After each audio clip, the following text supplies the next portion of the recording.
as men, a lot of times we're taught to just keep pushing through, and no matter how you feel inside, you just keep pushing, and there's some validity to that. The problem with that is if you only focus on the responsibility and you don't really focus on who you are and what you're doing and why you're doing it, you'll end up burned out, and you end up getting to a place to where you were trying to get to, but then you still are unfulfilled, right?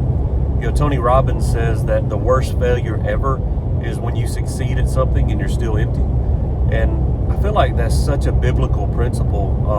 We look for a lot of times our peace, our happiness, our joy in the things that we can accomplish and we can do. And I did it for decades, not knowing, just foolishness, ignorance. I just didn't know.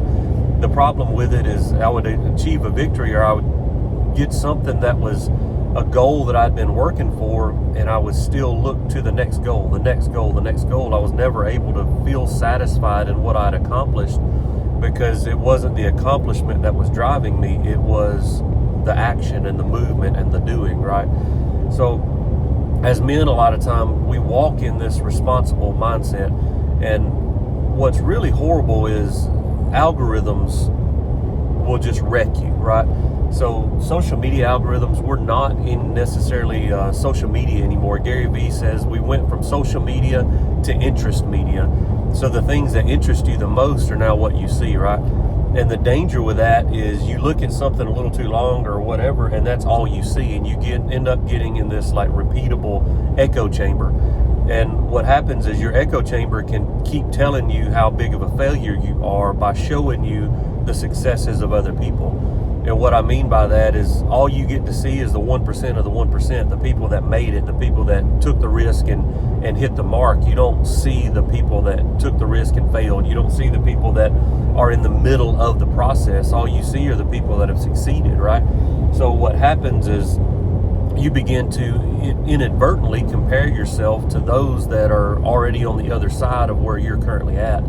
And you get down on yourself. Why am I not there? Why have I not done it? Why is there a 22-year-old making $3 million a day on whatever, and I can barely get by, and I'm working 60 hours a week, And what we do is we inadvertently compare ourselves, even if it's subconsciously, to those victories that we see, because the algorithm is trained to show us the things that we're looking for.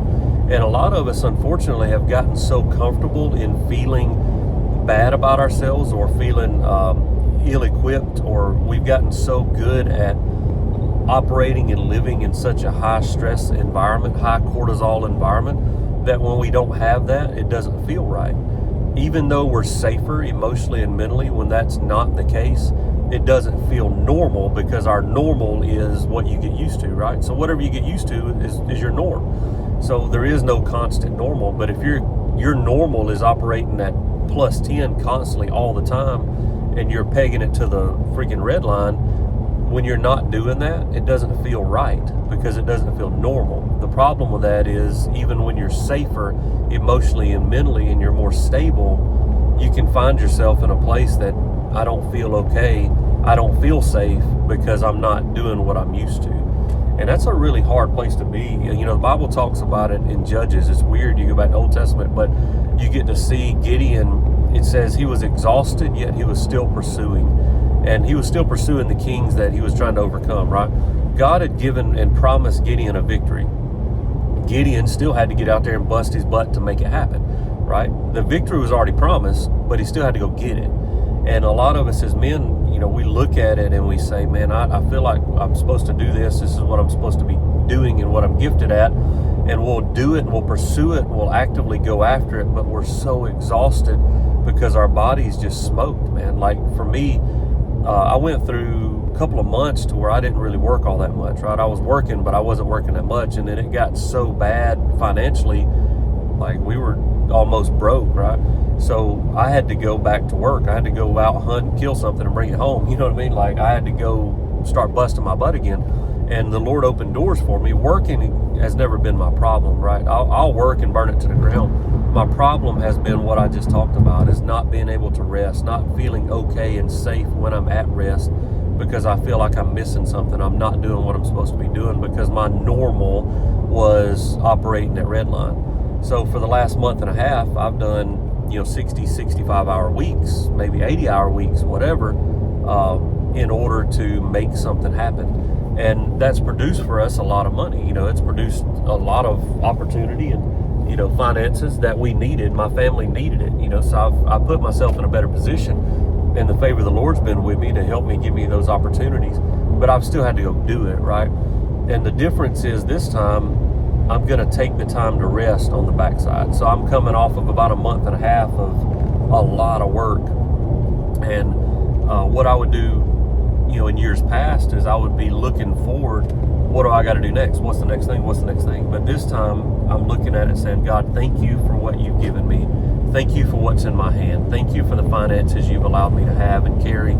Thank you for the provision. Allow me to rest in this provision for a while. Allow me to rest in what I've accomplished. Allow me to rest in what you've accomplished in me, God.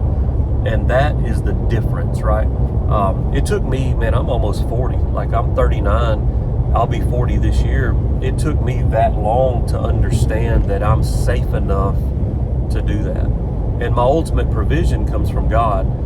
And if I understand that, and if I really believe that, then I have to be okay with the fact that, sometimes provision looks like emotional provision, emotional stability, physical provision, or physical stability, health.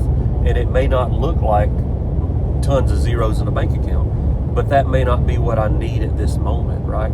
So when I submitted my life to the Lord and I said, all right, God, I want to give you all of myself. I want to die to myself, right? I want to give you everything that I am. That looks like a lot of different things now than it used to. And it looks different than I understood it to be even 2 years ago. And I used to think in order to be okay, I needed zeros, I needed health, and I needed emotional stability, right? Well, now I understand it like I may not need all the zeros. I need more emotional stability. I need more rest. I need more peace. Well, now I have enough peace. I have enough rest. Now I need more zeros. So I've learned to walk in the seasonal, stabilization of the Lord. I've learned to walk in the seasonal ability that God will provide for me in the thing that I need at the time. And I've learned to submit my life to God and say, all right, Lord, whatever I need in this moment, I trust you for. If I need more zeros, I trust that you're going to give me more work to provide for me. If I need more rest, I trust that you're going to make what I do have currently stretch and go further, God. If I need more whatever, you know what I mean? So being fully submitted to God looks so much different than I understood it to be years ago. And I'm starting to walk in that. I'm really excited about it. I'm thankful for this opportunity that God's given me to grow and to stretch. And I came to the Lord with thanksgiving in some of the most difficult times that I've ever lived in the last 5 years. And I didn't always come with thanksgiving, but my overall heart was thanksgiving. Sometimes it was like, what the heck, man? Sometimes it was like, I don't understand what's going on. What did I do? What's going on? But mostly, let me put it that way, mostly it was, God, thank you for this time to stretch. Thank you for this time to grow. Thank you for this time that things are horrible right now, but you're still meeting me everywhere that you need to meet me at. God, thank you for that, Lord. Lord, I love you. I need you. Thank you for helping me. Thank you for walking through this with me. Thank you for the work that I needed. Thank you for the rest. And, faith is a muscle, right? And if we don't stretch that muscle, if we don't work that muscle, it gets weaker and weaker and weaker. So we have to allow ourselves to come to a point to where faith is the only option. A lot of times our ability can get us through some stupid situations. Our skills, our ability, our drive, just grit can get us through those situations. But sometimes it's faith, and it says, God, faith is the answer. The only way I'm getting out of this is if you provide. The only way that this is going to work is if you put your hand on it, Father. And we allow that faith muscle to stretch, and it's very uncomfortable. It's just like when you go back to working out. If you've not worked out in a long time, you'd go do bench press, and used to you could do 250 20 times, whatever. Well, now you can do 256 times, and you do 256 times, it's like, oh my God, my chest is wrecked, right? Well, faith is the same way. Used to, maybe you had faith that you could make $20 stretch for 6 months, I don't know, whatever, and you hadn't had to do that in a while. So a lot of times it's just getting out of that comfort zone and allowing yourself to be okay. It's exciting to walk in faith, and it's also terrifying, right? Because it's terrifying whenever you have to walk in faith. Because when you have to walk in faith, for faith to work, it has to look like it's not working. So it's like, oh, well, I believe that I'm supposed to do this. I believe the Lord's going to take care of me. What if he doesn't? And that's the scary part. That's the hard part, But it's exciting to walk in that, even as terrifying as it is, right? So I just pray God will encourage you today, man. I pray that God will speak to you and give you some clarity, give you some peace today on the things that you need to walk in faith in, and get out from under the algorithm. I would encourage you as men, begin to change your algorithm and begin to refilter how you look at your algorithm, right? Social media, interest media is a part of our life. It's daily life right now. Some of us are addicted to it. Some of us are annoyed by it. Some of us are influenced by it. We don't even know it. I want to encourage you, get out from under your algorithm and get out from under the echo chamber that's in your heart right now, and start looking and saying, God, allow me to see myself the way you see me. Allow me to see where I'm at right now for where I am. Allow me to see myself where I'm at in a positive light. Allow me to be encouraged by those that are ahead of me. Allow me to be encouraged and excited for those that are winning, and not be bitter, anxious, or frustrated because I'm not there. God, allow me to be excited for those and be able to celebrate when I do get there, guys. And celebrate your wins. I want to encourage you that you need to celebrate the wins as you come across them. And it's just like stopping to smell the roses. Why do you do that? Well, because when you do, you can appreciate the beauty of the rose. You can appreciate the beauty of the flower. You can appreciate the beauty of all the things that God's given you, right? So how do you encourage yourself whenever you're down? Well, take a minute, breathe, allow yourself to appreciate the victory that you have. Allow yourself to appreciate the heart and the mindset that you're at. Allow yourself to walk in that peace, to walk in that comfort, and know that God's got you. God's hand is on you.